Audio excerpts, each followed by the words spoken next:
వచ్చిండు, జాడి మీద వచ్చి తారే తమ్మి బిడ్డ వీడిని మనం కమిటీలో వెళ్దాం, లేకుండా వీడిని చంపేస్తారని చెప్పేసానంటే ఇప్పుడు ఏదైతే భవనం కట్టిందో ఆ భవనం ఆక్పై చేసిన తర్వాత జాడి మల్లయ్య కొట్టడానికి చెప్పులు సీపులు పట్టుకుని వచ్చారు ఆ చుట్టుపక్కల ఉన్న వాళ్ళందరూ. అచ్చిరా ఏప్రిల్ 20 తారీఖు నాడు ఎర్రటెండల ముట్టి కారణంగా అక్కడ దస్తీలు వేసుకొని కూర్చొని కమిటీ వేసాడు. కాంపౌండ్ వాళ్ళు కట్టుకున్నాం. దుర్గం స్వామి జనరల్ సెక్రటరీ మల్లయ్య ప్రెసిడెంట్. వీళ్ళు ఎవరు పిలిచేసారు వాళ్ళు?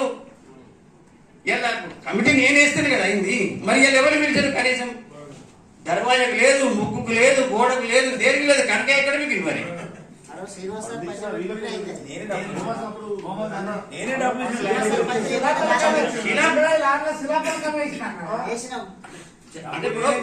కమిటీ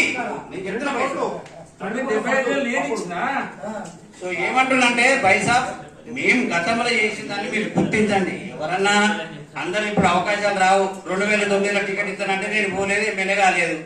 అదే సార్ సార్ ప్రయత్నం చేసిండు, అవకాశం వచ్చింది కానీ మనం కొద్ది తుటిలో పోయినాము. ఎవరి అదృష్టం ఎట్లుంటో తెలియదు. సమాజానికి అప్పటి నుంచి ఇప్పటి వరకు ఈ సమాజాన్ని పట్టుకొని అంట పెట్టుకొని సేవ చేసుకుంటా వస్తా ఉన్నాం. మామూలు కాదు మా సర్వీస్ అంతా, మొత్తం నా లైఫ్ అంతా ఇప్పుడు మీకు 60 ఏళ్ళు అవుతుంది. ఇంకేమి చేస్తాం చెప్పు? మీలా యూత్ రావాలి, కానీ యూత్ వాలంటరీగా రావాలి, స్వార్థం కూడా కష్టం.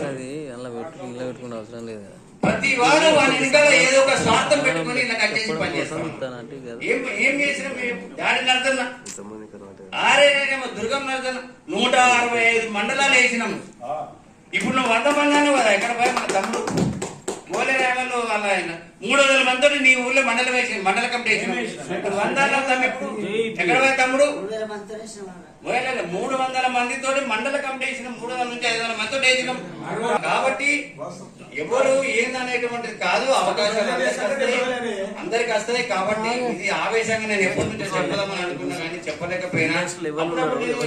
ప్రసాదం కూడా ఒక్కడే ఉన్నది. కాకపోతే ఏంటంటే మీరు చేసిన దానికన్నా మేము ఎక్కువ చేసినాం. మామూలు సర్వీస్ చేయలేదు, అది ఇక పెద్ద సర్వీసు. ఇలా మా మురళీధర్ సార్ వాళ్ళ ఇంటికి మేము పోయినాం. సార్ మన పెళ్లికి వచ్చినాము, మా వెహికల్ 3 పల్టీలు కొట్టింది అలా వాగుల. చనిపోయిన అనుకొని ఆ తొవ్వండి వాళ్ళందరూ వచ్చేసి మా బండి లేపి పక్కన కూర్చోబెట్టి రాత్రి ఇలా ఊరికి పంపుదామంటే లేదు, ఎవరు పోయేటోళ్ళు లేడు, వచ్చేటోళ్ళు లేడు. తెల్లారిదాకా అన్నీ కూర్చున్నాం ఎవరు పెట్టుకోలేదు. మా లింగమూర్తి ఉండు కాబట్టి బతికిరాం మేము. ఆయన బాగా గట్టిగా ఉంటాడు కదా, పోలీస్ అని ఉన్నాడు కాబట్టి దాన్ని లేపిండు. చనిపోయిన